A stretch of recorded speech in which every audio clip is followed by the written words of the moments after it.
Surga yang tampak sempurna itu berpusat di sebuah rumah besar di kawasan pinggir kota. Dindingnya dicat putih gading, halamannya dipenuhi rumput Jepang yang dipangkas rapi setiap minggu, dan di garasi terparkir dua mobil Eropa yang mengilap. Dari luar, keluarga Anissa adalah potret kebahagiaan yang sering muncul di majalah. Seorang suami yang tampan dan sukses, Bramantio, seorang istri yang cantik dan berdedikasi, Anissa, serta dua anak yang ceria dan sehat. Setiap pagi adalah sebuah ritual yang terkoordinasi dengan baik. Anissa akan bangun lebih dulu, menyiapkan sarapan favorit Bram, nasi goreng dengan telur mata sapi setengah matang, sambil memastikan seragam sekolah anak-anak sudah disetrika licin. Aroma kopi hitam yang pekat akan menguar, bercampur dengan wangi roti panggang, menciptakan sebuah ilusi kehangatan domestik yang didambakan banyak orang. Pagi itu, seperti pagi-pagi lainnya, Anissa mengantarkan Bram ke depan pintu. Ia merapikan dasi suaminya, sebuah gestur kecil yang telah menjadi kebiasaan selama 10 tahun pernikahan mereka. Bram tersenyum, senyum menawan yang dulu membuatnya jatuh cinta. Ia mengecup kening Anissa singkat. "Aku berangkat ya, Dek. Mungkin pulang agak malam. Ada rapat penting dengan klien dari Singapura." Anissa mengangguk, memaksakan seulas senyum. "Hati-hati di jalan, Mas." Ia memandangi mobil Bram yang perlahan menjauh dari gerbang, hingga hilang di tikungan jalan. Senyum di wajahnya perlahan memudar, digantikan oleh ekspresi kosong. Ada sesuatu yang salah. Ia bisa merasakannya di udara, di keheningan rumah yang tiba-tiba terasa memekakan setelah deru mobil suaminya lenyap. Ini bukan perasaan yang baru datang kemarin. Perasaan ini telah tumbuh perlahan selama berbulan-bulan, seperti tanaman rambat beracun yang sedikit demi sedikit melilit hatinya, membuatnya sesak napas. Dimulai dari hal-hal kecil. Ponsel Bram yang dulu sering tergeletak di mana saja, kini selalu dalam genggamannya atau terbalik di atas meja. Kata sandinya, yang dulu Anissa ketahui, telah diubah. Ketika Anissa bertanya, Bram hanya tertawa ringan. "Ini aturan baru dari kantor, Dek. Demi keamanan data perusahaan. Semua manajer wajib pakai kunci biometrik sekarang." Jawaban yang masuk akal, begitu masuk akal hingga Anissa merasa bodoh karena telah bertanya. Lalu ada rapat-rapat mendadak yang semakin sering. Pulang larut malam dengan alasan pekerjaan yang menumpuk. Bram memang seorang pekerja keras. Posisinya sebagai manajer pemasaran di sebuah perusahaan multinasional menuntut banyak waktu dan energi. Anissa selalu berusaha memahami. Ia mendukung suaminya tanpa syarat, menjadi tiang di rumah agar Bram bisa fokus membangun karirnya.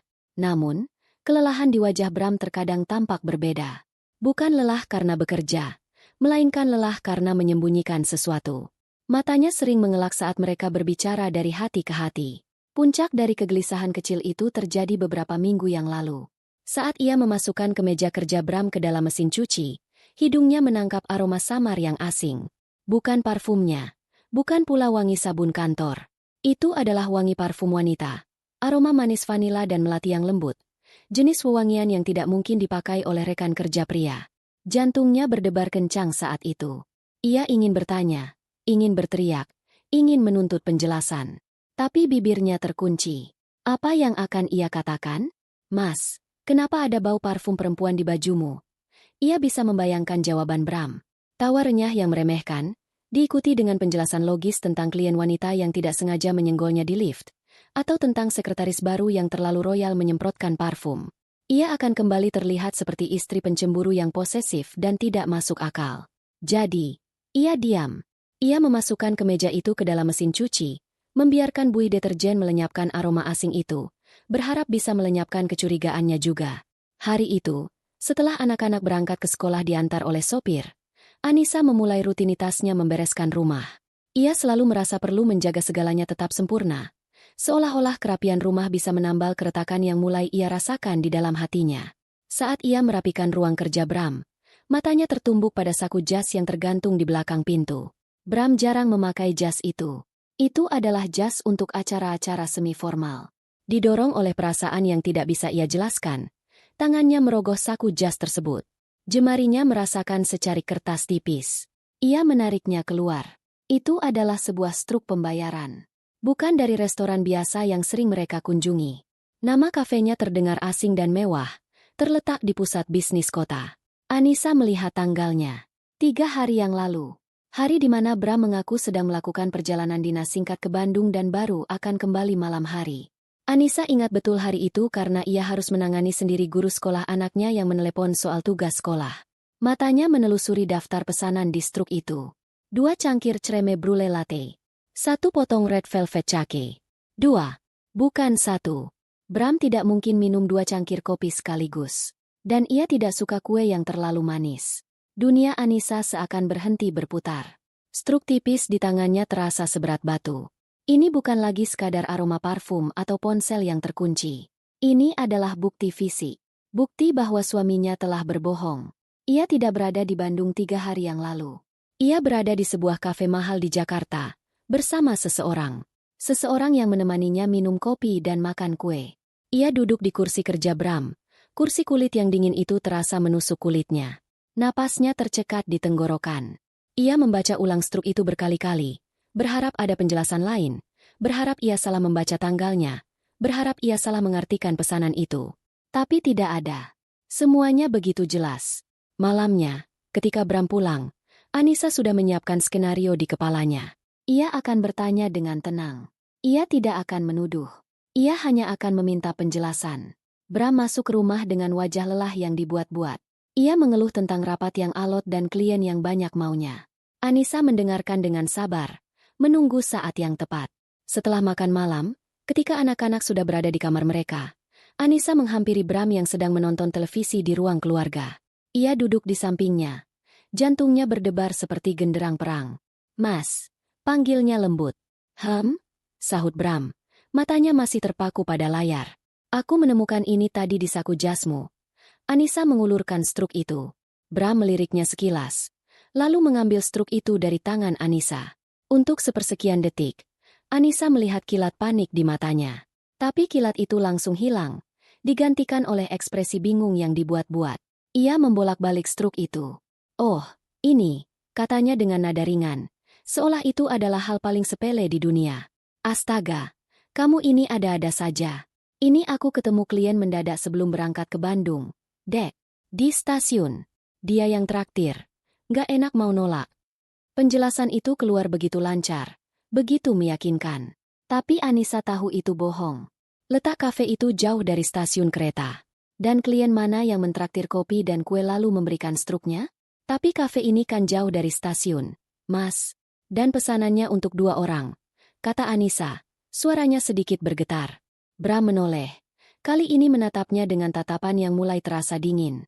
Ia meletakkan struk itu di meja. "Dengar ya, Anissa. Aku ini capek kerja seharian untuk menghidupi keluarga ini. Untuk memastikan kamu dan anak-anak tidak kekurangan apapun. Apa salah kalau aku minum kopi dengan klien? Kamu kok jadi curigaan begini sih sekarang? Apa aku kurang baik sama kamu? Apa perhatianku kurang?" Kata-kata itu menghantam Anissa seperti tamparan. Bram membalikkan keadaan. Ia mengubah pertanyaan Anissa menjadi serangan terhadap karakter Anissa. Ia membuatnya merasa bersalah karena telah bertanya. Ia membuatnya merasa menjadi istri yang tidak tahu berterima kasih. Gaslighting. Anissa pernah membaca istilah itu di sebuah artikel, dan malam itu ia merasakannya secara langsung. Racun itu bekerja dengan sempurna. "Bukan begitu, Mas. Aku cuma bertanya." Lirih Anissa. Pertahanannya runtuh. "Bertanyamu itu seperti menuduh," kata Bram tajam. "Sudahlah. Aku lelah. Jangan mulai pertengkaran hanya karena secari kertas tidak penting." Bram bangkit dan berjalan menuju kamar mereka, meninggalkan Anissa sendirian di ruang keluarga yang remang-remang. Anissa menatap struk yang tergeletak di meja. Kertas kecil itu kini menjadi simbol kebohongannya. Simbol bagaimana ia dengan mudahnya dimanipulasi. Air matanya akhirnya jatuh. Ia tidak menangis karena cemburu. Ia menangis karena merasa bodoh, karena merasa sendirian, dan karena surga yang ia bangun dengan susah payah selama ini, ternyata hanyalah sebuah rumah kartu yang mulai bergoyang diterpa angin kebohongan. Ia tahu, ia tidak bisa terus hidup seperti ini. Tapi ia tidak tahu harus mulai dari mana. Beberapa hari setelah insiden struk cafe, suasana di rumah menjadi dingin dan canggung. Bram bersikap seolah tidak ada yang terjadi, namun ia menjaga jarak. Ia lebih sering diam, lebih sering sibuk dengan ponsel atau laptopnya. Setiap kali Anissa mencoba memulai percakapan, Bram akan menjawab sekenanya, membuat Anissa merasa seperti pengganggu. Ia seperti berjalan di atas lapisan es tipis, takut setiap langkahnya akan memecahkan permukaan dan membuatnya tenggelam dalam air dingin konfrontasi yang sia-sia. Anissa merasa semakin terisolasi. Ia tidak punya siapa-siapa untuk diajak bicara. Menceritakan ini pada ibunya bukanlah pilihan. Ibunya memuja Bramantio dan akan selalu memihak menantu kesayangannya itu. Teman-teman sosialitanya hanya akan menjadikannya bahan gosip terbaru. Rasa sepi itu mencapai puncaknya pada suatu malam Jumat. Bram lagi-lagi pulang larut, dan anak-anak sudah tertidur pulas. Rumah itu senyap, hanya suara detak jam dinding di ruang tengah yang terdengar, menghitung setiap detik kesendiriannya. Anissa tidak bisa tidur. Ia mengambil tabletnya, membuka media sosial, sebuah pelarian tanpa tujuan untuk membunuh waktu dan mengalihkan pikiran. Jarinya menggulir tanpa minat melewati foto-foto liburan teman-temannya, pengumuman pertunangan, dan bayi-bayi yang baru lahir. Semua tampak bahagia. Semua tampak normal. Hanya hidupnya yang terasa salah. Lalu, sebuah nama muncul di kolom, orang yang mungkin Anda kenal. Rena. Jantung Anissa berdetak sedikit lebih cepat. Rena. Nama itu seperti sebuah gema dari masa lalu yang jauh, dari kehidupan yang berbeda. Rena adalah sahabatnya, sahabat terbaiknya di masa kuliah. Mereka tak terpisahkan. Anissa yang lebih pendiam dan pemimpi, sementara Rena adalah pribadi yang ceplas-ceplos, pragmatis, dan sangat protektif terhadap Anissa. Mereka berbagi kamar kos, berbagi mie instan di akhir bulan, berbagi tawa hingga sakit perut, dan berbagi mimpi tentang masa depan. Anissa ingat, Rena adalah satu-satunya orang yang menunjukkan keraguan saat ia pertama kali memperkenalkan Bram. Hati-hati, Nis. Orang yang terlalu sempurna di luar biasanya menyimpan sesuatu di dalam. Begitu kata Rena waktu itu. Anissa hanya tertawa, menganggapnya sebagai bentuk kecemburuan seorang sahabat yang takut kehilangan temannya. Setelah lulus, hidup memisahkan mereka. Anissa menikah dengan Bram dan tenggelam dalam perannya sebagai istri dan ibu. Rena, di sisi lain, mendapatkan beasiswa untuk melanjutkan studi di luar negeri dan kemudian membangun karir cemerlang di sana. Komunikasi mereka perlahan menipis, dari telepon setiap minggu, menjadi email setiap bulan, hingga akhirnya hanya bertukar ucapan selamat di hari raya melalui pesan singkat. Sudah hampir 10 tahun mereka tidak benar-benar berbicara. Anissa mengetuk profil Rena. Foto profilnya menunjukkan seorang wanita percaya diri dengan rambut sebahu, berdiri di depan sebuah gedung perkantoran modern dengan senyum tipis yang tegas. Begitu berbeda dengan Anissa yang merasa dirinya semakin layu dari hari ke hari. Ada keraguan besar dalam hatinya. Haruskah ia menghubunginya? Apa yang akan ia katakan? Menumpahkan masalah rumah tangganya pada seorang sahabat yang sudah lama hilang kontak terasa sangat memalukan. Mungkin Rena sudah punya kehidupannya sendiri, teman-temannya sendiri, dan tidak punya waktu untuk drama orang lain. Tetapi, ada sesuatu dalam sorot mata Rena di foto itu. Sorot mata yang masih sama tajam dan cerdasnya seperti dulu, yang memberikan Anissa secercah keberanian. Dengan jari-jari yang sedikit gemetar, ia mengetik sebuah pesan singkat. Ray, ini Anissa. Ingat aku? Apa kabar? Ia menekan tombol kirim sebelum rasa ragunya mengambil alih. Ia meletakkan tabletnya. Jantungnya berdebar menanti. Ia tidak berharap banyak. Mungkin pesannya baru akan dibaca besok, atau lusa, atau bahkan tidak sama sekali. Namun, belum ada 5 menit. Tabletnya berbunyi. Sebuah notifikasi balasan. Anissa. Ya ampun, tentu saja aku ingat. Aku tidak percaya ini benar-benar kamu. Aku baik. Baru kembali ke Jakarta sebulan ini. Kamu apa kabar? Aku kangen sekali. Balasan yang begitu cepat, hangat, dan antusias itu membuat dinding pertahanan Anissa runtuh. Air mata yang sejak tadi ditahannya mulai menggenang. Ia merasa seperti seorang musafir yang tersesat di padang gurun dan akhirnya menemukan seteguk air. Tanpa pikir panjang, ia mengetik balasan. Aku kurang baik. Ray, bisakah kita bertemu? Kapan saja? Di mana saja? Sebutkan waktunya. Aku akan datang. Mereka sepakat untuk bertemu keesokan harinya di sebuah kedai kopi kecil yang tenang, jauh dari pusat perbelanjaan yang ramai. Anissa memilih tempat itu agar mereka bisa berbicara dengan leluasa. Sepanjang pagi, Anissa merasa gugup sekaligus berharap. Ia memilih pakaiannya dengan hati-hati, mencoba menutupi lingkaran hitam di bawah matanya dengan riasan tipis. Ia ingin terlihat baik-baik saja, meskipun hatinya hancur berkeping-keping. Saat Anissa tiba di kedai kopi, Rena sudah ada di sana, duduk di meja sudut. Ia terlihat persis seperti di fotonya, mengenakan blus sutra sederhana namun elegan. Saat melihat Anissa, Rena langsung berdiri dan tersenyum lebar. Senyumnya masih sama, tulus dan tanpa basa-basi. "Anissa," sapanya, lalu langsung memeluk Anissa dengan erat. Pelukan hangat dan kuat itu adalah hal yang paling Anissa butuhkan.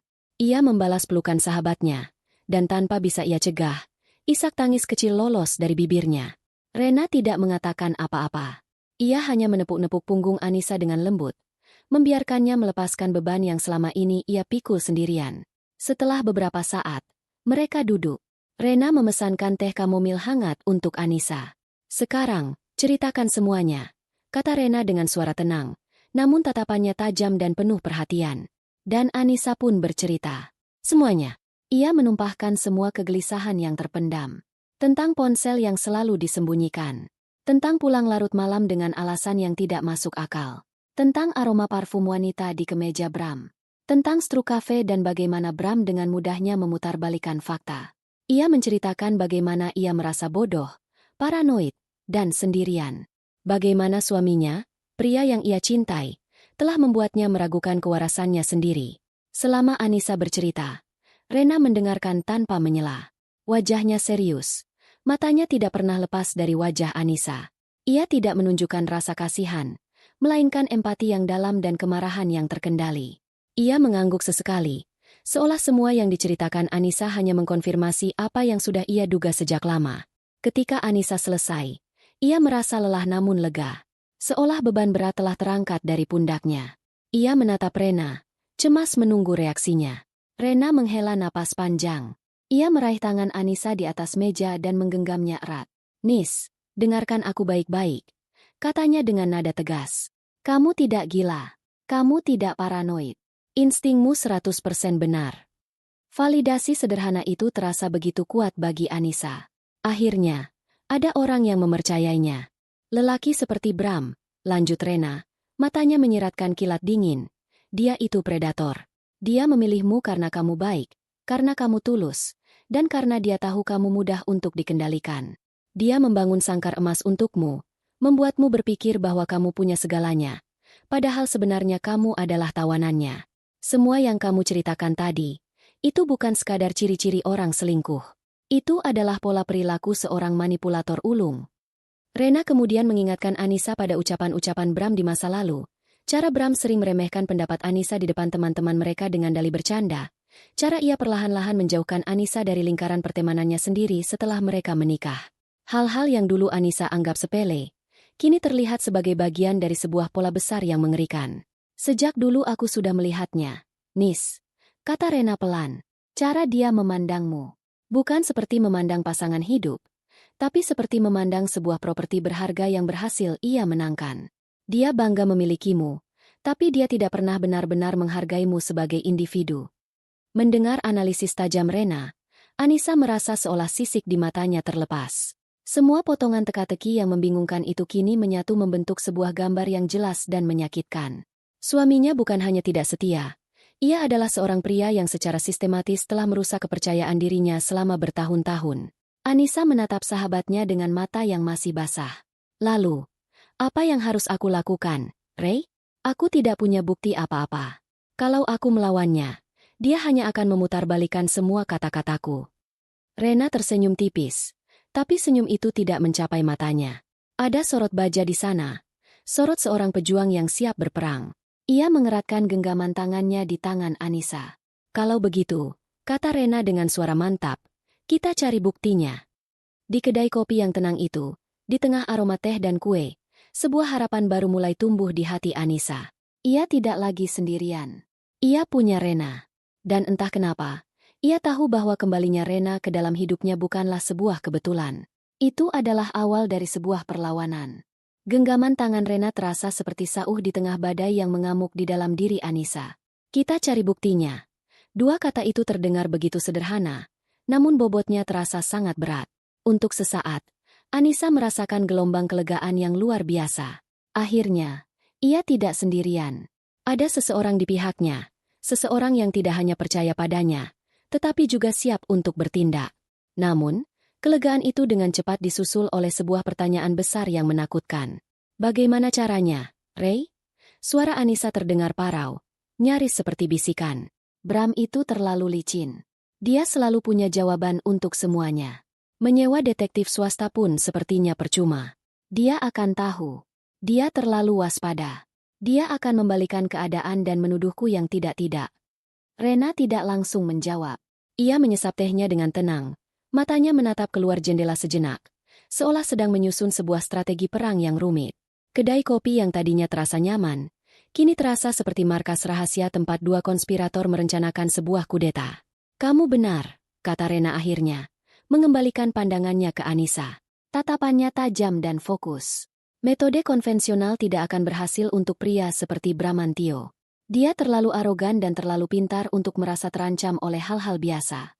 Dia merasa dirinya selangkah lebih maju dari semua orang, terutama darimu.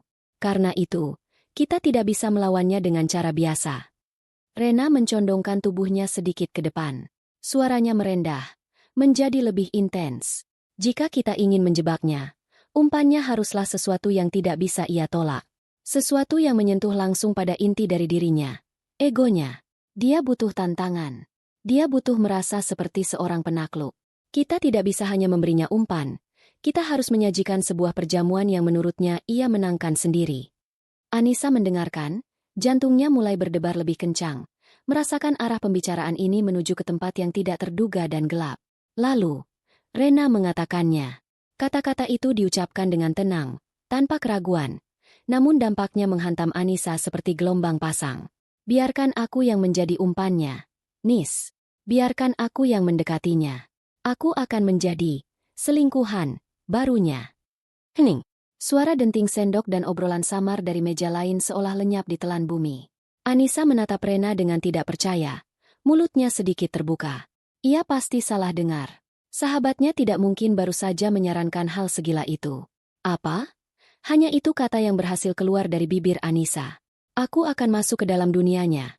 Ulang Rena. Nadanya sama mantapnya seperti sebelumnya.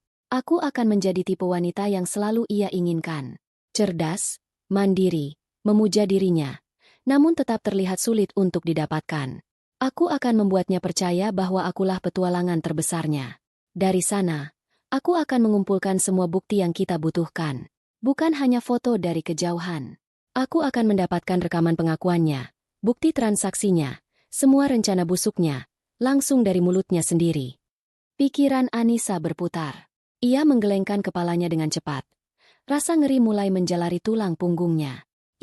Tidak, Ray, Jen. Itu gila.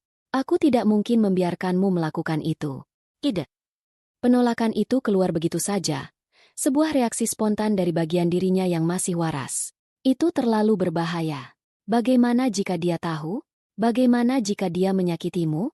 Dan membayangkannya saja, kamu dengan dia, aku tidak sanggup, Ray. Itu akan menyiksaku. Rasa sakit dalam kalimat terakhirnya begitu nyata, begitu tajam. Membayangkan sahabat yang paling ia percaya bersama pria yang telah mengkhianatinya adalah sebuah bentuk penyiksaan psikologis yang tak terbayangkan. Itu seperti meminta seseorang untuk melihat rumahnya dibakar habis, sambil memegang korek api bersama si pembakar. Rena menghela napas. Sorot matanya melembut. Ia mengerti. Ia tahu betapa gilanya permintaan ini. Aku tahu, Nis. Aku tahu ini terdengar mengerikan. Dan percayalah, pemikiran untuk berada di dekatnya membuatku mual. Tapi coba pikirkan ini bukan sebagai sebuah perselingkuhan, tapi sebagai operasi intelijen.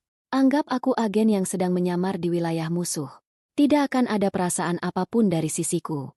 Setiap senyum yang aku berikan padanya, setiap tawa palsu, setiap pujian yang keluar dari mulutku, itu semua adalah bagian dari misi. Misi untuk membebaskanmu. Rena mengeratkan genggamannya. Ini bukan lagi sekadar soal balas dendam karena sakit hati. Nis, ini sudah lebih dalam dari itu. Dari ceritamu, aku yakin dia tidak hanya mengkhianatimu secara emosional. Pria dengan ego sebesar itu, biasanya juga licik dalam hal lain. Keuangan, aset. Dia sudah merendahkanmu selama bertahun-tahun, membuatmu bergantung padanya. Jika kamu hanya datang dengan tuduhan selingkuh tanpa bukti kuat, dia akan menghancurkanmu di pengadilan. Dia akan memutar cerita, mengatakan kamu istri yang neurotik dan tidak stabil. Dia akan keluar sebagai pemenang, dan kamu akan ditinggalkan dengan kehancuran dan rasa sakit. Apakah itu yang kamu mau? Argumen Rena begitu logis, begitu dingin, dan begitu benar. Setiap kalimatnya menampar Anissa dengan kenyataan pahit. Anissa teringat kembali pada tatapan merendahkan Bram malam itu.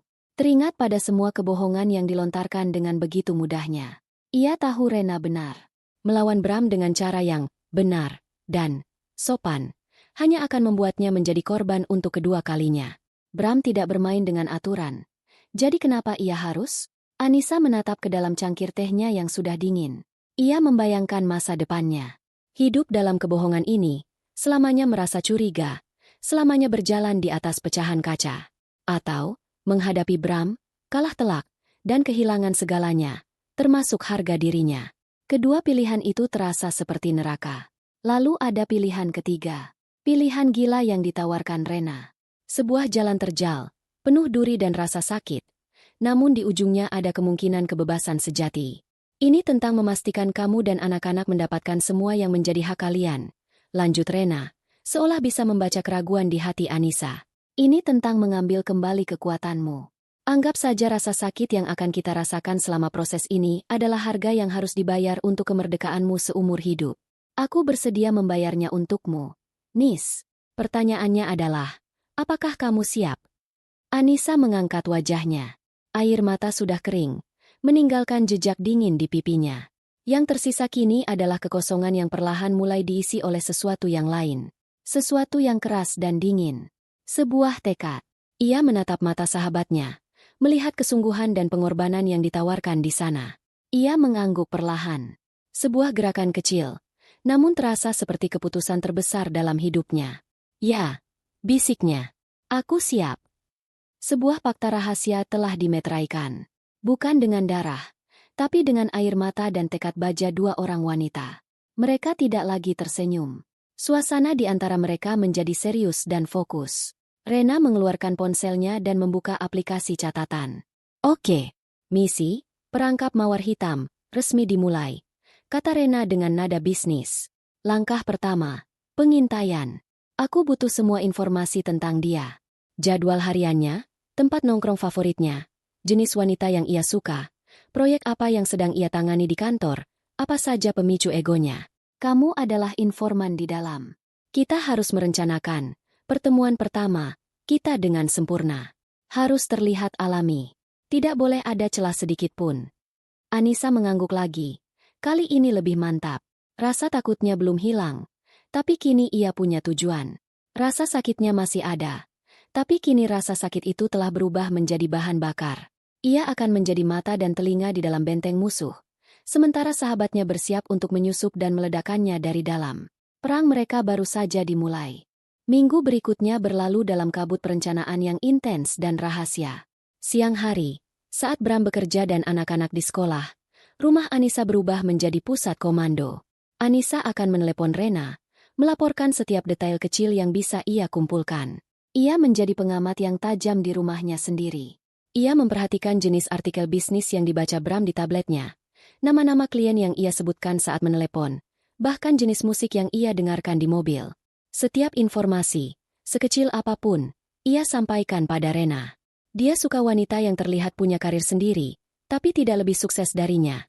Lapor Anissa pada suatu siang, suaranya pelan dan konspiratif. Dia suka dipuji soal strategi bisnisnya. Puji saja analisisnya tentang pasar Asia Tenggara. Dia akan bicara tanpa henti selama 1 jam. Oh, dan dia benci kopi yang terlalu pahit. Tapi selalu memesan americano untuk terlihat macho. Selalu minta tambahan gula terpisah. Rena di seberang telepon mencatat semuanya. Bagus. Terus gali. Apa ada acara besar yang akan ia datangi dalam waktu dekat? Seminar? Pameran? Peluncuran produk? Anissa berpikir sejenak. Memutar kembali rekaman percakapan samar-samar yang ia dengar. Ada. Minggu depan. Sebuah forum ekonomi di Hotel Grand Majestic. Dia jadi salah satu pembicara di sesi panel sore hari. Dia sangat bangga soal itu. Sempurna, sahut Rena. Itu panggung kita. Mereka memutuskan forum ekonomi itu adalah tempat yang ideal. Sebuah lingkungan profesional, penuh dengan orang-orang penting, tempat di mana kehadiran seorang wanita menarik dan cerdas tidak akan menimbulkan kecurigaan. Itu adalah habitat alami Bram, tempat ia paling bersinar dan paling lengah. Hari H tiba. Pagi itu, Anissa merasakan perutnya melilit. Ia membantu Bram memilih dasi. Tangannya sedikit gemetar. Pilih yang biru ini, Mas. Kamu kelihatan sangat berwibawa kalau pakai ini, katanya, memainkan perannya sebagai istri pendukung dengan sempurna. Bram tersenyum puas di depan cermin, merapikan rambutnya, tidak menyadari badai yang akan datang. Di apartemennya di belahan kota yang lain, Rena sedang bersiap. Ini bukan persiapan untuk kencan. Ini adalah persiapan untuk perang. Ia tidak memilih gaun yang seksi atau mencolok. Ia memilih sebuah powersuit berwarna krem yang dipadukan dengan blus sutra berwarna hijau zaitun. Pakaian itu memancarkan aura profesionalisme, kecerdasan, dan keanggunan yang terkendali. Riasannya tipis namun tegas, menonjolkan tulang pipinya dan tatapan matanya yang tajam. Parfumnya mahal dan tidak menyengat, hanya meninggalkan jejak samar yang membuat orang penasaran. Ia adalah personifikasi dari umpan yang sempurna, cantik, cerdas, dan terlihat berkelas. Sebelum berangkat, ia bercermin. Untuk sesaat, ia melihat pantulan dirinya dan merasa ragu. Tapi kemudian ia teringat pada wajah Anissa yang penuh air mata di kedai kopi. Tekadnya kembali mengeras. Ia mengambil tas tangannya, memasukkan ponsel cadangan yang khusus ia siapkan untuk misi ini, lalu melangkah keluar. Rena tiba di Hotel Grand Majestic 1 jam sebelum sesi panel Bram dimulai. Ia mendaftar sebagai peserta, menggunakan nama perusahaan konsultan fiktif yang telah ia siapkan. Ia tidak langsung mencari Bram. Sebaliknya, ia berbaur. Ia mengambil kopi, berbincang ringan dengan beberapa peserta lain, dan duduk di barisan depan, tempat yang mudah terlihat dari panggung. Saat sesi panel dimulai, Bramantio melangkah ke atas panggung. Dari tempatnya duduk, Rena bisa melihatnya dengan jelas. Pria itu memang karismatik. Ia berbicara dengan percaya diri, sesekali melontarkan lelucon yang membuat audiens tertawa. Ia adalah seorang bintang di dunianya. Rena memperhatikannya, bukan dengan kekaguman, tetapi dengan analisis dingin seorang ahli strategi. Ia mempelajari gerak tubuhnya, intonasi suaranya, cara ia mencari validasi dari tatapan audiens. Sesi tanya-jawab dibuka. Ini adalah momen yang ditunggu Rena. Beberapa orang mengajukan pertanyaan standar. Lalu, Rena mengangkat tangannya. Saat moderator menunjuknya, ia berdiri dengan anggun. Semua mata, termasuk mata Bram, tertuju padanya. Rena. Ia memperkenalkan dirinya dengan suara yang jelas dan tenang. Pertanyaan saya untuk Bapak Bramantio. Dalam presentasi Anda menekankan pentingnya ekspansi ke pasar Vietnam. Namun, mengingat ketidakstabilan regulasi pemerintah baru-baru ini terkait investasi asing, bukankah pendekatan yang lebih konservatif dengan memperkuat basis di pasar yang sudah ada seperti Malaysia akan menjadi strategi yang lebih aman untuk mitigasi risiko jangka panjang? Pertanyaannya tajam, terinformasi, dan langsung menusuk ke jantung diskusi. Bukan pertanyaan basa-basi. Pertanyaan itu menunjukkan bahwa ia tidak hanya mendengarkan, tetapi juga memahami dan menganalisis. Terjadi keheningan sejenak. Bram tampak sedikit terkejut, tertangkap basah oleh pertanyaan yang tidak ia duga. Ia menatap Rena dengan minat yang baru. Ini bukan sekadar wajah cantik di antara penonton. Ini adalah seorang penantang. Bram tersenyum tipis. Egonya terusik sekaligus terpikat. Pertanyaan yang sangat bagus, Bu Rena. Jawabnya, sengaja menekankan nama Rena. Ia kemudian memberikan jawaban yang panjang dan terperinci, namun matanya beberapa kali melirik ke arah Rena, seolah jawaban itu ditujukan khusus untuknya. Misi berhasil. Umpan telah dilihat. Setelah sesi panel selesai, saat para peserta mengerubungi para pembicara, Rena justru menjauh. Ia berjalan ke arah bar di lobi hotel, memesan segelas air mineral, dan berpura-pura sibuk dengan ponselnya. Ia tahu Bram akan mencarinya. Pria seperti Bram tidak akan membiarkan tantangan seperti itu lewat begitu saja. Dan benar saja. Tidak sampai 10 menit, sebuah suara bariton terdengar di sampingnya. Pertanyaan yang cukup kritis tadi di dalam. Rena mendongak, memasang ekspresi sedikit terkejut. Oh, Bapak Bramantio. Maaf, saya hanya penasaran dengan perspektif Anda. Panggil saja Bram, katanya sambil mengulurkan tangan. Dan saya harus akui, tidak banyak yang berani menantang analisis saya seperti itu. Rena menjabat tangannya. Sentuhannya profesional, tidak terlalu lama, tidak terlalu cepat. Rena, saya percaya diskusi yang baik dimulai dari perspektif yang berbeda, bukan? Mereka mulai berbincang. Rena memainkan perannya dengan cemerlang. Ia membiarkan Bram mendominasi percakapan, namun sesekali menyisipkan komentar cerdas yang membuat Bram semakin terkesan. Ia memujinya, tetapi dengan cara yang tidak terdengar seperti sanjungan murahan. Cara Anda memetakan risiko memang di luar kebiasaan, tapi saya bisa melihat logikanya sekarang, katanya, membuat Bram merasa seperti seorang jenius strategis. Bram benar-benar terpancing. Ia jelas tidak ingin percakapan itu berakhir. Anda ada acara setelah ini, Rena? Tanyanya, penuh harap. Rena melirik jam tangannya. Sebenarnya ada janji temu lain. Tapi mungkin bisa sedikit ditunda. Sebuah kebohongan kecil untuk membuatnya terlihat sibuk dan penting. Bagaimana kalau kita lanjutkan diskusi ini sambil minum kopi? Ada tempat yang enak tidak jauh dari sini. Ajak Bram. Jantung Rena berdebar. Ini dia. Boleh juga. Jawabnya dengan senyum tipis yang terkendali. Saat mereka berjalan keluar dari lobi hotel, Rena diam-diam mengeluarkan ponsel misinya dan mengetik sebuah pesan singkat untuk Anissa. Pesannya terdiri dari 3 kata yang telah mereka sepakati. Ikan memakan umpan. Di rumahnya, Anissa sedang menemani anaknya mengerjakan PR. Ponselnya bergetar di atas meja. Ia melihat pesan itu. 3 kata yang menandakan keberhasilan sekaligus menandakan dimulainya mimpi buruk. Rencananya berjalan sempurna. Dan kenyataan itu terasa seperti sebilah pisau dingin yang menusuk tepat di jantungnya. Ia menarik napas dalam-dalam, menahan air mata, lalu kembali tersenyum pada anaknya. Permainan ganda telah dimulai, tidak hanya untuk Rena, tapi juga untuknya. Memulai permainan ganda berarti hidup dalam 2 realitas yang saling bertentangan. Bagi Anissa, rumahnya yang dulu adalah surga kini berubah menjadi panggung sandiwara. Setiap pagi, ia harus memasang senyum saat menyajikan kopi untuk Bram, pria yang sama yang semalam mengirim pesan mesra pada sahabatnya. Setiap malam, ia harus mendengarkan keluh kesah Bram tentang pekerjaan, sementara di dalam sakunya ponselnya bergetar pelan, membawa laporan dari medan perang yang dikirim oleh Rena. Kebohongan menjadi udara yang ia hirup. Suatu malam, Bram pulang dengan suasana hati yang sangat baik. Ia membawa sebuket bunga lili putih, bunga favorit Anissa. Untuk istriku tercinta, katanya sambil mengecup pipi Anissa. Sebuah gestur yang sudah berbulan-bulan tidak ia lakukan. Anissa menerima bunga itu. Tangannya dingin. Ia tahu bunga ini bukan tanda cinta. Ini adalah kompensasi rasa bersalah, atau lebih buruk lagi, sebuah topeng untuk menutupi kebahagiaannya yang lain. Terima kasih, Mas. Jawab Anissa.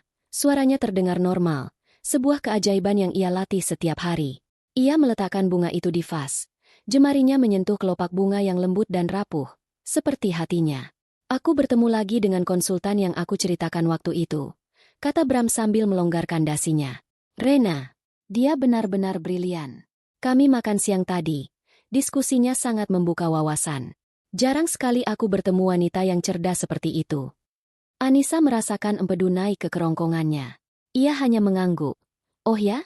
Baguslah kalau bisa membantu pekerjaanmu. Ia harus menelan semua kata-kata tajam yang ingin ia muntahkan. Ia harus berpura-pura menjadi istri yang naif dan suportif. Ketegangan ini mencapai puncaknya beberapa hari kemudian. Anissa sedang di dapur saat ponselnya yang ia letakkan di meja makan bergetar. Sebuah notifikasi pesan muncul di layar kunci. Dari Rena. Anissa belum sempat membuat nama kontak Rena menjadi samaran. Nama, Rena, terpampang jelas di layar. Pada saat yang bersamaan, Bram keluar dari kamar mandi dan berjalan menuju meja makan untuk mengambil segelas air. Jantung Anissa seakan berhenti berdetak. Jarak Bram ke meja makan hanya beberapa langkah. Ia bisa dengan mudah melihat layar ponsel itu. Dalam sepersekian detik, pikiran Anissa bekerja cepat. Ia tidak bisa menyambar ponselnya begitu saja. Itu akan terlihat mencurigakan. Mas, tolong ambilkan stoples gula di lemari atas dong. Aku tidak sampai. Seru Anissa. Suaranya dibuat sedikit manja. Perhatian Bram teralih. Kamu ini, kebiasaan, gerutunya. Namun ia berbalik dan berjalan ke arah lemari dapur. Momen singkat itu memberi Anissa waktu yang ia butuhkan. Dengan gerakan cepat namun tenang, ia meraih ponselnya, menyelipkannya ke dalam saku daster, dan kembali mengaduk masakannya seolah tidak terjadi apa-apa. Napasnya tertahan di dada. Nyaris saja. Satu kesalahan kecil bisa menghancurkan semuanya. Di sisi lain permainan ini, Rena menjalani versinya sendiri dari neraka. Menjadi Rena si wanita idaman adalah pekerjaan yang menguras emosi. Ia harus tertawa pada lelucon Bram yang tidak lucu, mendengarkan dengan penuh kekaguman saat Bram menyombongkan pencapaiannya, dan menahan keinginan untuk menyiram wajah pria itu dengan anggur setiap kali ia dengan entengnya menjelek-jelekan istrinya. Anissa itu baik, kata Bram pada suatu malam saat mereka makan malam di restoran mewah dengan pemandangan kota. Dia ibu yang hebat. Tapi, ya, dunianya hanya sebatas rumah dan anak-anak. Dia tidak akan mengerti kompleksitas dunia bisnis yang kita hadapi. Ray. Kadang aku merasa bicara dengannya seperti bicara dengan bahasa yang berbeda. Rena hanya tersenyum simpul, sambil diam-diam menekan tombol rekam di ponselnya yang tergeletak di atas meja, tertutup serbet. Setiap orang punya perannya masing-masing, kan? Jawabnya diplomatis. Di dalam hati, ia ingin berteriak.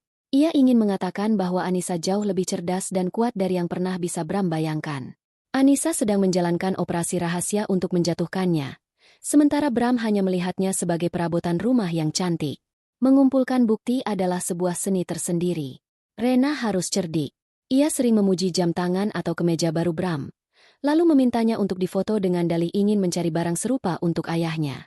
Padahal, foto itu ia ambil untuk mendokumentasikan barang-barang mewah yang dibeli Bram, yang jelas tidak sesuai dengan pengeluaran rumah tangga yang sering dikeluhkan Bram pada Anissa. Ia menyimpan semua percakapan mesra mereka, setiap janji manis, setiap kebohongan. Semua itu dikirimkan ke Anissa melalui aplikasi pesan terenkripsi pada larut malam, disertai catatan analisis yang dingin dan tajam. Bagi Anissa, menerima laporan-laporan itu adalah siksaan termanis. Setiap foto, setiap rekaman suara adalah paku yang ia tancapkan pada peti mati pernikahannya. Sakit, tapi perlu. Ia mendengarkan suara suaminya merayu wanita lain, sahabatnya sendiri, dan merasakan hatinya hancur menjadi serpihan kecil. Ia menangis dalam diam di kamar mandi, membiarkan suara air pancuran menelan isak tangisnya agar tidak terdengar oleh anak-anak atau Bram. Ia bertanya-tanya, sampai kapan ia bisa bertahan dalam sandiwara ini? Namun, kebenciannya pada Bram memberinya kekuatan. Kebencian itu menjadi baju zirah yang melindunginya dari rasa sakit. Setiap kebohongan yang ia dengar, setiap bukti baru yang ia terima, hanya semakin menguatkan tekadnya. Bukti signifikan pertama datang 2 minggu setelah pertemuan pertama, mereka. Bram mengajak Rena berbelanja. Aku ingin melihatmu memakai sesuatu yang cantik. Pilih saja apa yang kamu suka, kata Bram dengan gaya seorang dermawan. Rena, memainkan perannya, memilih sebuah syal sutra yang harganya tidak masuk akal. Di kasir, Bram mengeluarkan kartu kredit dari dompet yang berbeda. Bukan dompet yang biasa ia gunakan untuk keperluan keluarga. Rena memperhatikannya dengan jeli. Setelah transaksi selesai, Bram memberikan kantong belanja pada Rena dan pergi ke toilet. Saat itulah Rena bertindak. Ia mengeluarkan ponselnya dan dengan cepat memotret struk pembayaran yang tergeletak di meja kasir, lengkap dengan 4 digit terakhir nomor kartu kredit yang asing itu. Malam itu, setelah mengirim foto struk itu pada Anissa, Rena mengirim pesan lanjutan. Dia punya kartu kredit lain. Rekening terpisah. Ini lebih dari sekadar main-main. Anissa menatap foto di layar ponselnya. Sebuah syal seharga gaji manajer junior, dibeli dengan kartu kredit rahasia. Ini bukan lagi soal perasaan. Ini soal keuangan. Ini soal pengkhianatan dalam bentuk yang paling nyata dan terukur. Kemarahannya membeku menjadi es. Ia menghapus air matanya. Permainan ini baru saja naik ke level berikutnya. Ia dan Rena tidak hanya berburu bukti perselingkuhan. Mereka kini berburu jejak kejahatan finansial. Dan untuk itu, mereka harus masuk lebih dalam lagi ke sarang ular itu. Penemuan kartu kredit rahasia itu mengubah segalanya. Misi mereka berevolusi. Ini bukan lagi sekadar drama perselingkuhan yang menyakitkan. Ini telah menjadi sebuah investigasi finansial yang serius. Sakit hati Anissa kini ditemani oleh amarah yang dingin. Amarah seorang wanita yang menyadari bahwa ia tidak hanya dibohongi, tetapi juga dicurangi secara sistematis. Pria yang berjanji untuk melindunginya ternyata adalah serigala yang selama ini menggerogoti fondasi keamanan keluarganya dari dalam. Rena pun menyesuaikan strateginya. Ia tahu bahwa untuk membongkar kebusukan Bram yang lebih dalam, ia harus membuatnya merasa sangat nyaman, sangat percaya, hingga Bram tanpa sadar akan menyerahkan kunci brankas rahasianya. Ia harus menjadi pendengar yang paling setia, pemuja yang paling tulus. Kesempatan itu datang pada suatu malam. Bram mengajak Rena ke sebuah rooftop bar yang sepi dan eksklusif. Tempat itu remang-remang, dengan alunan musik jazz yang lembut dan pemandangan kelap-kelip lampu kota. Suasana yang sempurna untuk pengakuan dosa.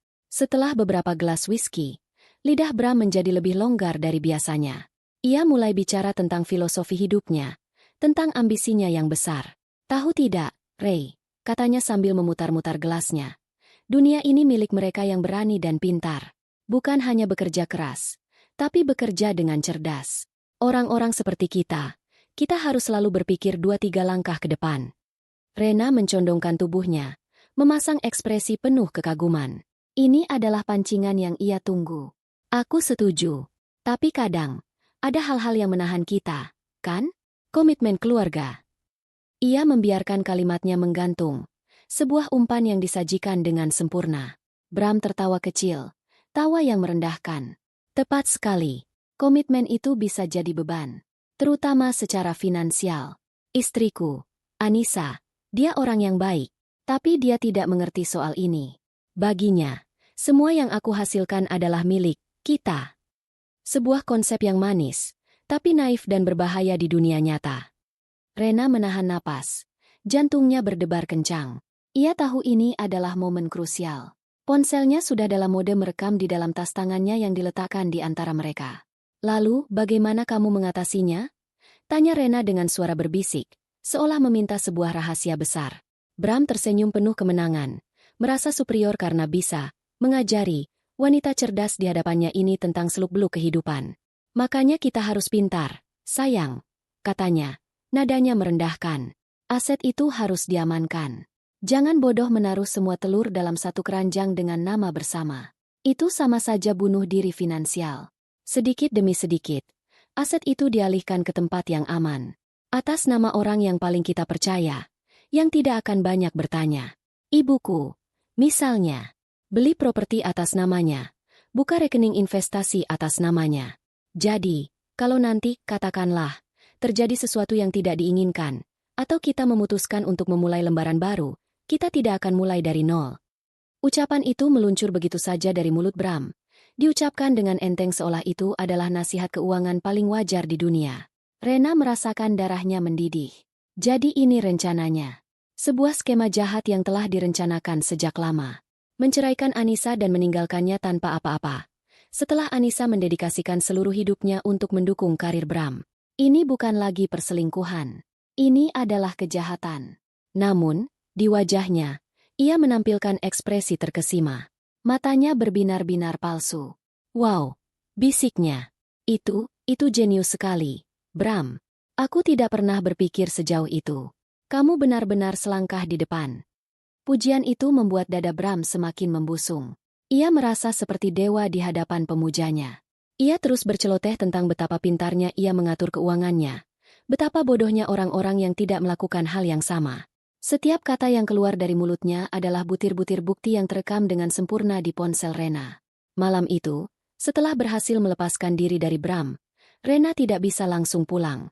Ia duduk di dalam mobilnya di tempat parkir selama hampir setengah jam. Tangannya gemetar. Rasa jijiknya pada Bram begitu besar hingga ia merasa ingin muntah. Ia menatap gedung-gedung pencakar langit di hadapannya, merasa marah pada dunia yang memungkinkan pria seperti Bramantio untuk menang. Ia tidak menelepon Anissa malam itu. Berita ini terlalu besar untuk disampaikan lewat telepon. Keesokan harinya, mereka bertemu lagi di kedai kopi yang sama, tempat fakta mereka dibuat. Anissa, melihat ekspresi serius di wajah Rena, tahu bahwa ada sesuatu yang penting. Rena tidak banyak bicara. Ia hanya meletakkan ponselnya di atas meja, memasang earphone, dan memberikannya pada Anissa. Dengarkan ini, katanya singkat. Anissa memasang earphone itu di telinganya. Ia menekan tombol play. Ia mendengar suara musik jazz yang samar, denting gelas, lalu suara suaminya. Ia mendengarkan setiap kata dari pengakuan Bram. Ia mendengar bagaimana Bram menyebutnya naif. Ia mendengar rencana busuk tentang pengalihan aset ke rekening ibunya. Ia mendengar tawa kemenangan suaminya saat ia menjelaskan rencananya untuk memulai lembaran baru, tanpa harus mulai dari nol. Saat rekaman itu selesai, Anissa melepaskan earphone dengan tangan gemetar. Wajahnya pucat pasi. Tidak ada air mata. Matanya yang biasanya lembut kini tampak kosong. Lalu perlahan-lahan kekosongan itu diisi oleh nyala api yang dingin dan mengerikan. Ini adalah pengkhianatan di level tertinggi. Lebih menyakitkan dari 100 perselingkuhan. Pria itu tidak hanya menghancurkan hatinya, ia mencoba mencuri masa depan anak-anaknya. Ia menatap Rena. Kesedihan yang selama ini menyelimutinya telah menguap, mengkristal menjadi sesuatu yang jauh lebih berbahaya, amarah yang murni. Dia tidak akan memulai dari nol, bisik Anissa. Suaranya serak karena emosi yang tertahan. Karena aku akan memastikan dia tidak punya apa-apa untuk memulai. Rena mengangguk. Ia melihat perubahan itu di mata sahabatnya. Korban yang menangis itu telah mati. Yang duduk di hadapannya kini adalah seorang wanita yang siap berperang sampai titik darah penghabisan. Kita harus hancurkan dia, Ray, kata Anissa. Kali ini suaranya lebih tegas, penuh dengan keyakinan yang menakutkan. Bukan hanya mengungkap perselingkuhannya. Kita harus membongkar semuanya sampai ke akarnya. Aku ingin semua orang tahu siapa dia sebenarnya. Misi mereka telah mencapai titik balik. Ini bukan lagi tentang perceraian. Ini tentang keadilan. Bahkan mungkin, pembalasan. Kemarahan Anissa yang baru ditemukan adalah bahan bakar yang dingin dan efisien. Ia tidak lagi menangis. Ia tidak lagi meratapi nasibnya. Setiap pagi ia bangun dengan satu tujuan yang jernih. Mengumpulkan senjata untuk perang terakhirnya. Rekaman suara dari rooftop bar itu adalah sebuah bom. Tapi Anissa dan Rena tahu, seorang manipulator ulung seperti Bram akan selalu bisa berkelit. Ia bisa saja mengaku sedang mabuk, atau hanya menyombongkan diri untuk memikat seorang wanita. Mereka butuh lebih. Mereka butuh bukti hitam di atas putih. Mereka butuh dokumen. Strategi baru pun disusun dalam pertemuan-pertemuan rahasia mereka. Kali ini, fokusnya bukan lagi pada emosi, tetapi pada logika predator. Ego adalah kelemahan terbesarnya, kata Rena dalam salah satu sesi curah pendapat mereka. Dia merasa menjadi guru, seorang mentor bagi wanita cerdas yang terpesona oleh kehebatannya. Kita akan menggunakan itu. Rencana pun terbentuk. Rena akan menciptakan skenario baru. Ia akan mengaku pada Bram bahwa ia baru saja menerima bonus tahunan dalam jumlah besar dari kantornya di Singapura, dan ia bingung bagaimana cara menginvestasikannya dengan aman. Ia akan memposisikan dirinya sebagai murid yang ingin belajar langsung dari sang master. Ia akan memuji kecerdasan finansial Bram dan memintanya untuk menunjukkan secara langsung bagaimana cara kerja skema pengamanan aset yang pernah ia ceritakan. Aku butuh tempat yang netral dan profesional, kata Rena. Bukan apartemenku, bukan juga hotel. Itu terlalu personal. Aku akan menyewa servicet office untuk 1 hari. Aku akan bilang padanya aku butuh tempat yang privat untuk membahas hal sepenting ini, jauh dari telinga-telinga yang usil. Anissa setuju. Ia merasakan getaran antisipasi yang menakutkan. Ini adalah langkah paling berbahaya. Jika mereka gagal, Bram akan curiga dan semua pintu akan tertutup selamanya. Tapi jika berhasil, mereka akan mendapatkan kunci untuk menghancurkannya. Hari eksekusi pun tiba. Rena telah menyewa sebuah kantor kecil di salah satu gedung perkantoran mewah di pusat kota. Ruangannya minimalis, dengan meja kayu besar, beberapa kursi, dan sebuah televisi layar datar di dinding. 1 jam sebelum Bram tiba, Rena dan seorang teknisi kepercayaan, seorang teman lama Rena yang ahli IT dan bersumpah akan tutup mulut, telah memasang semuanya. Sebuah kamera tersembunyi berukuran lubang jarum dipasang di sudut ruangan, dengan sudut pandang yang sempurna ke arah layar laptop di atas meja. Mikrofon sensitif diselipkan di bawah meja. Semuanya terhubung ke sistem perekam di ruangan sebelah. Rena mengenakan setelan celana berwarna biru tua, tampak profesional dan serius. Saat Bram tiba, ia menyambutnya dengan senyum yang mengandung campuran kekaguman dan sedikit kegugupan, sebuah penampilan yang ia latih berulang kali. Terima kasih sudah mau meluangkan waktu, Bram. Aku benar-benar butuh bimbinganmu, kata Rena, mengantarkannya masuk. Bram, seperti yang sudah diduga, tampak sangat senang. Egonya membengkak. Ia duduk di kursi utama seperti seorang raja yang akan memberikan petuah. Tentu saja, Ray. Aku senang bisa membantu. Jadi, berapa dana perang yang kita bicarakan ini? Rena menyebutkan sebuah angka fantastis yang membuat mata Bram berbinar. Aku tidak mau uang ini hanya diam di bank. Aku mau uang ini bekerja untukku, seperti caramu, lanjut Rena. Permainan pun dimulai. Rena mengajukan pertanyaan-pertanyaan yang telah ia siapkan bersama Anissa. Pertanyaan-pertanyaan seorang pemula yang cerdas. Jadi, kalau kita membeli properti atas nama orang tua, bagaimana dengan legalitasnya? Apa tidak berisiko nanti saat pembagian warisan? Itu gunanya ada perjanjian di bawah tangan, jelas Bram dengan angkuh. Semuanya bisa diatur. Kuncinya adalah membuat aliran dana terlihat alami. Untuk membuat penjelasannya lebih konkret, Bram melakukan apa yang persis mereka harapkan. Ia membuka tas laptopnya. Lebih baik aku tunjukkan langsung contohnya, katanya. Rena menahan napas. Ia memperhatikan jari-jari Bram menari di atas keyboard, mengetikkan kata sandi untuk masuk ke dalam laptopnya. Dari sudut matanya, ia tahu kamera tersembunyi itu merekam setiap gerakan dengan sempurna. Bram membuka sebuah folder di desktopnya. Folder itu diberi nama, investasi pribadi.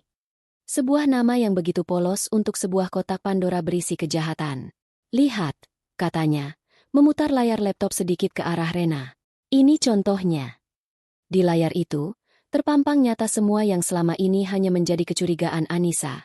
Ada spreadsheet Excel dengan daftar aset yang rapi, beberapa unit apartemen, sebidang tanah di luar kota, dan portofolio reksadana saham.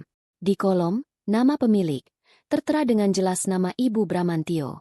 Ada juga folder-folder berisi pindaian sertifikat tanah, akta jual beli, dan laporan rekening bank atas nama ibunya dengan aliran dana masuk yang konsisten setiap bulan dari sebuah rekening yang tidak Anissa kenali. Semua pembelian ini dilakukan melalui rekening ibuku, jadi tidak akan terlacak rekening gajiku. Jelas Bram, suaranya penuh kebanggaan. Bersih, kan?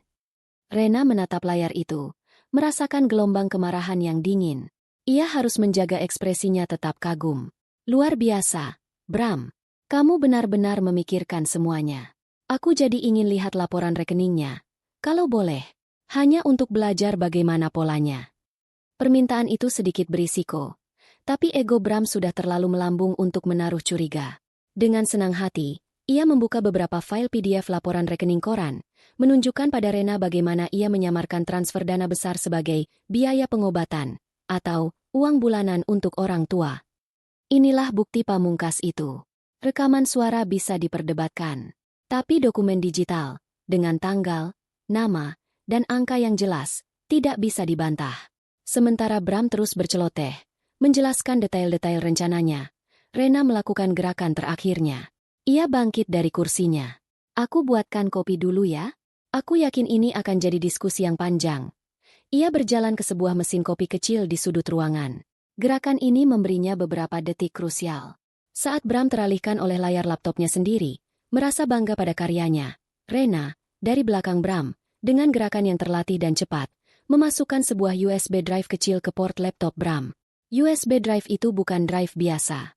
Itu adalah perangkat pencuri data yang akan secara otomatis menyalin isi folder, investasi pribadi, tanpa menampilkan notifikasi apapun di layar. Lampu indikator kecil di USB itu berkedip-kedip, menyedot semua bukti kejahatan Bram dalam keheningan. Proses itu hanya memakan waktu kurang dari 1 menit. Setelah selesai, Rena kembali ke meja dengan 2 cangkir kopi, seolah tidak ada yang terjadi. Dengan gerakan yang sama mulusnya, ia mencabut kembali USB drive itu saat Bram sedang menyeruput kopinya. Setelah hampir 1 jam, Bram pamit. Ia merasa sangat puas, telah memamerkan kejeniusannya dan berhasil memikat murid barunya. Ia sama sekali tidak sadar bahwa ia baru saja menyerahkan semua amunisi yang akan digunakan untuk menghancurkan hidupnya. Begitu suara langkah Bram hilang di koridor, Rena mengunci pintu. Ia bersandar di pintu, kakinya lemas. Tangannya yang menggenggam USB drive itu gemetar hebat. Bukan karena takut, tapi karena luapan adrenalin. Ia berhasil. Ia mengeluarkan ponselnya, menelepon Anissa. Tidak ada basa-basi. Saat Anissa menjawab, Rena hanya mengucapkan 4 kata yang mengakhiri semua perburuan mereka. Kita dapat semuanya, Nis. Seminggu setelah hari di kantor sewaan itu berlalu dalam keheningan yang ganjil. Di rumah keluarga Bramantio, Anissa bergerak seperti penari balet yang telah menemukan ritme barunya. Ia tidak lagi murung, tidak juga ceria berlebihan. Ia tenang. Ketenangan yang tajam dan berbahaya. Seperti permukaan danau beku yang di bawahnya mengalir arus deras. Bram, yang buta oleh arogansinya, salah mengartikan ketenangan ini. Ia pikir Anissa akhirnya telah menerima takdirnya, kembali menjadi istri penurut yang dulu ia kenal. Ia bahkan beberapa kali memuji perubahan sikap Anissa, mengatakan bahwa ia senang, istrinya yang manis, telah kembali. Anissa hanya tersenyum mendengar pujian itu, sebuah senyum yang tidak pernah sampai ke matanya. Di balik ketenangan itu, Anissa dan Rena merencanakan babak final. Setiap detail dari malam perhitungan itu mereka susun dengan presisi seorang jenderal perang. Tempatnya, ruang makan di rumah mereka sendiri. Panggung di mana sandiwara keluarga bahagia itu dipentaskan setiap hari. Penontonnya, bukan hanya Bram, tetapi juga orang yang namanya telah dicatut untuk kejahatan ini, ibu mertuanya, dan juga ayah mertuanya sebagai saksi. Tanggalnya, malam ulang tahun pernikahan mereka yang ke-11. Sebuah ironi yang sengaja dipilih Anissa sebagai pukulan pertama. Sore hari sebelum malam perhitungan itu, Anissa menelepon ibu mertuanya. Suaranya terdengar hangat dan penuh kasih sayang. Sebuah mahakarya akting yang ia pelajari selama berbulan-bulan. Bu, jangan lupa ya nanti malam. Anissa masak makanan kesukaan ibu dan bapak. Kita rayakan ulang tahun pernikahan Anissa sama Mas Bram. Ibu mertuanya, seorang wanita sederhana yang sangat membanggakan kesuksesan putra satu-satunya, terdengar sangat senang. Tentu saja, Endu, ibu pasti datang. Tidak kusangka sudah 11 tahunnya. Semoga langgeng terus sampai kakek nenek. Anissa menutup telepon. Ucapan, semoga langgeng, itu berdengung di telinganya tanpa menimbulkan rasa sakit sedikit pun. Hatinya sudah mati rasa terhadap hal-hal seperti itu. Malam itu, meja makan ditata dengan indah. Ada bunga segar, lilin-lilin kecil, dan piring-piring saji berisi masakan terbaik Anissa. Bram pulang kerja, melihat semua persiapan itu, dan merasa sangat puas. Ia memeluk Anissa dari belakang. Terima kasih ya, sayang. Kamu memang istri terbaik. Anissa hanya diam, membiarkan pelukan itu terasa hampa di tubuhnya. Kedua orang tua Bram tiba tepat waktu. Makan malam pun dimulai. Suasananya pada awalnya terasa hangat. Ayah mertuanya memuji karir Bram. Ibu mertuanya memuji masakan Anissa. Mereka mengenang masa lalu, tertawa bersama. Bram duduk di ujung meja, memimpin percakapan dengan penuh percaya diri, bagai seorang raja di kerajaannya. Anissa lebih banyak diam, mengamati, sesekali tersenyum, menyimpan semua energinya untuk pertunjukan utama. Saat mereka hendak menyantap hidangan penutup, bel rumah berbunyi. Sebentar ya, sepertinya ada tamu lagi, kata Anissa dengan tenang, bangkit dari kursinya. Siapa, Dek? Kamu undang orang lain? Tanya Bram, sedikit mengernyit. Anissa hanya tersenyum misterius. Ia berjalan ke pintu depan dan membukanya. Di sana, berdiri Rena, mengenakan gaun hitam sederhana namun elegan. Wajahnya tenang, tanpa ekspresi. Anissa mempersilakannya masuk. Mereka berdua berjalan menuju ruang makan. Saat Bram melihat Rena berjalan di samping istrinya, wajahnya berubah drastis. Senyumnya membeku, matanya membelalak ngeri. Warna meninggalkan wajahnya, membuatnya pucat seperti mayat. Ia seperti melihat hantu. Ia langsung mengerti bahwa sesuatu yang sangat salah sedang terjadi. Ibu dan ayah Bram menatap dengan bingung. Anissa, ini siapa? Temanmu? Tanya ibu mertuanya. Anissa tidak menjawab pertanyaan itu. Matanya tertancap lurus pada Bram. Mas, katanya dengan suara yang dingin dan jernih, memecah keheningan yang canggung. Kamu kenal kan? Ini Rena, konsultan brilian yang sering kamu puji itu. Kebetulan, dia juga sahabat lamaku yang baru kembali ke Jakarta. Dunia ini sempit sekali, ya? Bram tidak bisa berkata apa-apa. Mulutnya terbuka, tapi tidak ada suara yang keluar. Ia hanya bisa menatap bergantian antara Anissa dan Rena. Otaknya yang biasanya cepat itu kini macet total, mencoba memproses skenario mustahil yang terjadi di hadapannya. Anissa tidak memberinya waktu untuk berpikir. Ia berjalan dengan anggun ke arah televisi layar datar besar yang tergantung di dinding ruang keluarga, yang menyatu dengan ruang makan. Di tangannya ada sebuah remote. Karena malam ini adalah malam yang sangat spesial, lanjut Anissa. Suaranya terdengar di seluruh ruangan yang kini senyap. Aku sudah menyiapkan sebuah persembahan kecil. Sebuah presentasi singkat tentang betapa pintar dan cerdasnya suamiku, putra kebanggaan ibu dan bapak, dalam mengelola masa depan keluarga kita. Dengan satu tekanan tombol, layar televisi itu menyala. Tapi yang muncul bukanlah tayangan slide foto-foto keluarga yang bahagia. Yang muncul adalah sebuah file dokumen PDF. Sebuah akta jual beli apartemen di pusat kota. Nama pemilik, Ibu Pujiastuti. Ibu Bram. Ibu mertua Anissa terkesiap. Loh, itu kan? Sebelum ia selesai bicara, Anissa mengganti tampilannya. Kini sebuah laporan rekening koran. Nama pemilik, Ibu Pujiastuti. dengan aliran dana puluhan juta setiap bulan dari rekening yang tidak dikenal. Lalu muncul lagi gambar lain. Pindaian sertifikat tanah. Lagi-lagi atas nama ibunya. Satu persatu, bukti kejahatan itu ditampilkan di layar besar, menjadi mimpi buruk digital yang disaksikan semua orang. Bram akhirnya menemukan suaranya. "Anissa, apa-apaan ini? Hentikan!" serunya. Suaranya bergetar antara panik dan marah. Anissa menoleh padanya. Tatapannya sedingin es. "Kenapa harus dihentikan, Mas? Bukankah kamu harus bangga? Ini kan hasil kerja kerasmu. Atau kamu lebih suka mendengar langsung dari mulutmu sendiri?" Ia menekan tombol lain di remotenya. Kini, audio player muncul di layar. Dan dari speaker televisi, terdengar suara Bram yang angkuh dan jelas, memenuhi ruangan. "Aset itu harus diamankan, jangan bodoh menaruh semua telur dalam satu keranjang, sedikit demi sedikit, dialihkan ke tempat yang aman. Atas nama ibuku, misalnya." Suara rekaman itu terus berlanjut, membongkar semua rencana busuknya, menyebut istrinya naif, menjelaskan bagaimana ia akan memulai lembaran baru tanpa harus mulai dari nol. Di meja makan, kekacauan meledak. Ibu Bram menjerit pelan. Wajahnya pucat pasi penuh rasa malu dan ngeri. Ia menatap putranya dengan tidak percaya. "Bram, jadi uang yang kamu bilang untuk biaya berobat ibu itu, kamu?" Ia tidak sanggup melanjutkan kalimatnya. Ayah Bram hanya terdiam. Wajahnya merah padam karena amarah dan kekecewaan yang mendalam. Ia menatap putranya dengan tatapan yang seolah ingin menelannya hidup-hidup. Bram bangkit dari kursinya, menunjuk ke arah Rena. "Ini semua perbuatan dia. Dia yang menjebakku." Rena, yang sedari tadi hanya berdiri diam di samping Anissa, akhirnya angkat bicara. Suaranya tenang namun mematikan. "Aku tidak menjebakmu, Bram. Aku hanya memberikan panggung. Kamu sendiri yang menari di atasnya." Bram menatap Anissa, tatapan putus asa.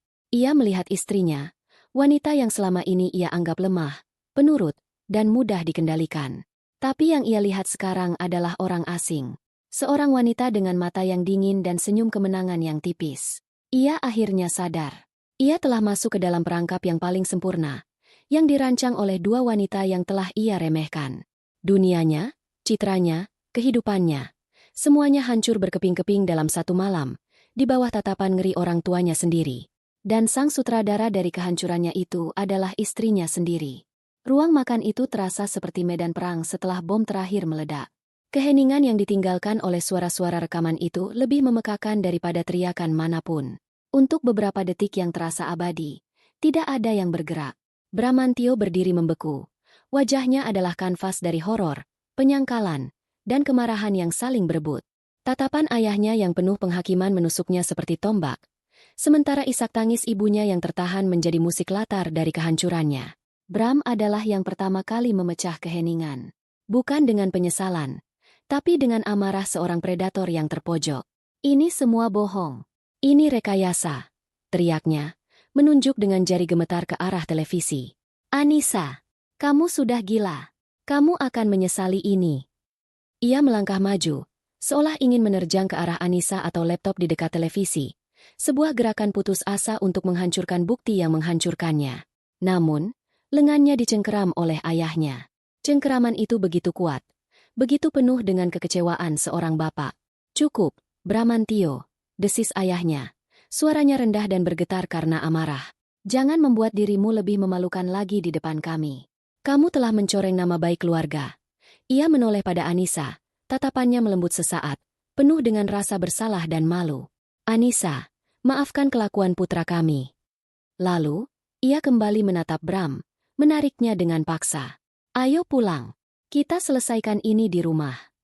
Ibu Bram, dengan wajah basah oleh air mata, hanya bisa menatap Anissa dengan tatapan memohon maaf sebelum diseret oleh suaminya, yang juga menarik Bram keluar dari rumah itu. Bram tidak melawan lagi. Seluruh energi dan arogansinya seolah tersedot habis, meninggalkan cangkang kosong seorang pria yang kalah telak. Pintu depan ditutup, dan kepergian mereka yang terhina meninggalkan keheningan yang lebih dalam di belakangnya. Anissa masih berdiri di tempatnya, di samping televisi. Tangannya yang memegang remote terkulai lemas di sisinya. Ia menatap meja makan yang ditata indah, kini tampak seperti artefak dari kehidupan lain yang baru saja berakhir. Semuanya terasa tidak nyata. Rena berjalan mendekat, Gerakannya pelan, hati-hati. Ia berdiri di samping Anissa, tidak mengatakan apa-apa, hanya memberikan kehadirannya sebagai penopang. Selama beberapa menit, mereka hanya berdiri di sana, di tengah puing-puing sebuah pernikahan. Lalu, Anissa mengeluarkan suara. Bukan tangisan, bukan teriakan. Itu adalah sebuah helaan napas yang panjang dan bergetar. Seolah ia baru saja melepaskan udara yang telah ia tahan selama bertahun-tahun. Bahunya yang tegang perlahan-lahan menurun. Ketenangan baja yang selama ini menjadi perisainya mulai retak, bukan karena kesedihan, melainkan karena kelegaan yang luar biasa. Sudah selesai, bisik Anissa, lebih pada dirinya sendiri. Ya, sahut Rena lembut, meletakkan tangannya di bahu Anissa. Sudah selesai, Nis. Anissa menoleh pada sahabatnya. Matanya berkaca-kaca, tapi kali ini bukan karena sakit hati. Itu adalah air mata pembebasan. Terima kasih, Ray. Aku tidak akan bisa tanpa kamu. Rena tersenyum tipis. Kita melakukan ini bersama. Ingat, fakta rahasia. Mereka tidak merayakan. Tidak ada sorak kemenangan. Kehancuran seorang manusia, bahkan manusia sebusuk Bram, bukanlah sesuatu untuk dirayakan. Yang ada hanyalah rasa lega yang khusyuk dan kesadaran bahwa sebuah babak yang panjang dan menyakitkan akhirnya telah ditutup. Mereka duduk di sofa ruang keluarga, di antara piring-piring yang mulai dingin, dan mulai membicarakan langkah selanjutnya, tentang proses hukum yang akan datang, dengan suara yang tenang dan praktis. Perang telah usai. Kini saatnya membersihkan reruntuhan. Proses perceraian itu berjalan lebih cepat dari yang Anissa duga. Keesokan harinya, pengacara Anissa mengirimkan surat gugatan cerai resmi, disertai dengan sebuah map tebal berisi salinan dari semua bukti yang mereka kumpulkan. Sebuah surat terpisah juga dikirimkan pada pengacara keluarga Bramantio, menyatakan bahwa jika proses perceraian dipersulit, semua bukti kejahatan finansial ini, yang cukup untuk menyeret Bram dan ibunya ke ranah pidana, akan diserahkan kepada pihak berwajib. Itu adalah sebuah skakmat. Bram tidak melawan. Pengacaranya, setelah melihat kekuatan bukti yang tak terbantahkan, menasihatinya untuk menyetujui semua tuntutan Anissa demi menghindari tuntutan pidana penggelapan dan pencucian uang. Ia terpaksa menyerahkan rumah itu pada Anissa, memberikan hak asuh anak sepenuhnya, dan menyetujui pembagian aset yang sangat menguntungkan pihak Anissa, termasuk mengembalikan semua aset yang telah dialihkan secara ilegal ke nama ibunya. Reputasinya di kantor hancur. Berita tentang masalah keluarganya menyebar seperti api, dan ia dipaksa untuk mengundurkan diri dari posisi manajerialnya. Dalam beberapa minggu, Bramantio kehilangan segalanya. Keluarga, rumah, karir, dan harga dirinya. Hari penandatanganan surat cerai terakhir tiba. Anissa datang ke kantor pengacara bersama Rena. Ia mengenakan blus berwarna cerah, warna yang sudah lama tidak ia pakai. Ia membaca setiap klausul dalam dokumen itu dengan teliti, bukan dengan emosi, tetapi dengan ketenangan seorang pebisnis yang menutup sebuah kesepakatan. Saat ia mengambil pena untuk menandatangani, ia berhenti sejenak. Ia menatap namanya yang akan segera terlepas dari nama Bramantio. Ia teringat pada Anissa yang dulu, gadis naif yang jatuh cinta pada senyum menawan seorang pria. Ia teringat pada istri yang penuh curiga dan keraguan. Ia teringat pada wanita yang menangis dalam diam di kamar mandi. Dan ia teringat pada wanita berhati baja yang dengan dingin merencanakan kejatuhan suaminya. Semua itu adalah bagian dari perjalanannya. Dengan tarikan napas dalam, ia membubuhkan tanda tangannya di atas kertas. Sebuah tanda tangan yang terasa ringan namun sangat berarti. Itu bukan hanya tanda tangan perceraian. Itu adalah deklarasi kemerdekaannya. Ia meletakkan pena itu. Ia menatap Rena dan tersenyum. Sebuah senyum yang tulus, tanpa beban, untuk pertama kalinya setelah sekian lama. Saat mereka berjalan keluar dari gedung kantor pengacara yang dingin itu, sinar matahari sore terasa hangat di kulit Anissa. Ia mengangkat wajahnya, membiarkan kehangatan itu menyapu sisa-sisa kegelapan di dalam hatinya. Puing-puing kehancuran itu telah ia tinggalkan di belakang. Di hadapannya kini terbentang sebuah jalan baru yang bersih, yang akan ia bangun sendiri, bata demi bata. 1 tahun kemudian, fajar menyingsing di sebuah kompleks perumahan yang asri dan tenang, jauh dari kemegahan kosong rumah lamanya. Di sebuah rumah bergaya minimalis dengan taman kecil yang dipenuhi bunga-bunga lavender dan mawar putih, Anissa sedang menyesap teh hijaunya di teras belakang. Udara pagi masih terasa sejuk, dan kicau burung menjadi musik latarnya. Ini adalah dunianya sekarang. Sebuah dunia yang ia bangun sendiri, dengan tangannya sendiri. Setelah perceraian, ia menjual rumah besar peninggalan Bram. Kenangan di sana terlalu berat untuk dipikul. Dengan uang hasil penjualan dan pembagian aset, ia membeli rumah ini dan menggunakan sisa modalnya untuk memulai kembali sesuatu yang telah lama ia kubur, hasratnya pada desain interior. Ia membuka sebuah studio desain kecil. Awalnya hanya mengerjakan proyek-proyek dari teman-teman, namun berkat bakat dan kerja kerasnya, usahanya mulai berkembang. Kini, ia memiliki tim kecil dan beberapa proyek apartemen yang sedang berjalan.